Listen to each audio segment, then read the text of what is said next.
Well, I'm a little bit sad this morning, but not too sad. It was a whirlwind evening last night. I had a gentleman come by, and he was buying goats. And so he bought our 4 little wethers, and he bought the doe midnight. And that was a real blessing, actually, because I was really sweating buying my next load of hay. And so now we have some hay money. We have less mouths to feed. We have less work to do. So that was a blessing all the way around. So this morning,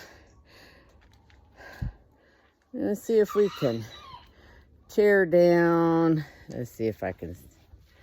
This pen that the boys were in and get that all cleaned up.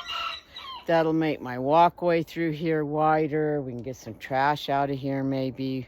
We'll be able to move the wheelbarrow or the wagon and things up through this area a lot easier than we have been. We've hay the goats, and I've given Digger his breakfast, so he's having breakfast for right now, staying out of trouble at the moment. And we'll see what's up next.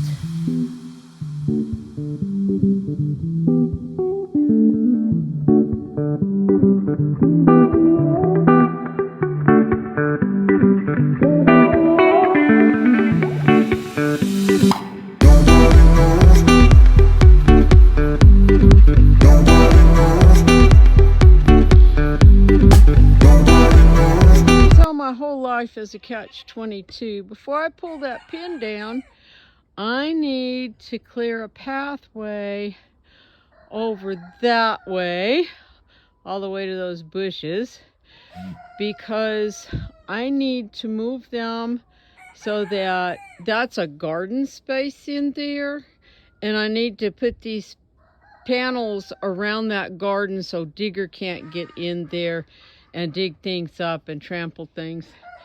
So that'll be part of the next project, is moving some of this stuff and getting things tidied up a little bit, and then I can move the panels over that way.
So this project wasn't actually on today's agenda. Today's agenda was originally to clean out the little house and move that brooding Ankin and her chicks back into it where they belong, so I could take down the pen they're in right now, and so I could start working on the other garden bed in that space so we can get some crops in the ground and get things growing before it gets too cold. But getting the pen the little boys were in and getting it out of the way means I have a bigger, wider walking area in this spot. It means that I can pull up the wheelbarrow, the wagon, I can move things around a lot easier and have some space to work. So what I've done is I've taken the gate panel off that pen and I've carried it over there to the garden space. And I'm going to wire it up to the T-post, and then I'm going to move some more panels to block that area so that Digger can't get in that garden. And then that way I can get in there and work. I can do some things. I have some things waiting to get in the ground that I wanted to put in there, but it's like I can't even walk over by there if Digger's out loose, because he'll just run in there and destroy things.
ice storm. How you doing, baby girl? So when I checked the weather earlier today, it showed we had a 60% chance of rain this afternoon. And then when I checked it at 3 o'clock, it said we had a 15% chance of rain. So guess what it's doing now? We have the umbrella up for the milk stand. We still get a little wet. And it's raining. Yeah. Oh well.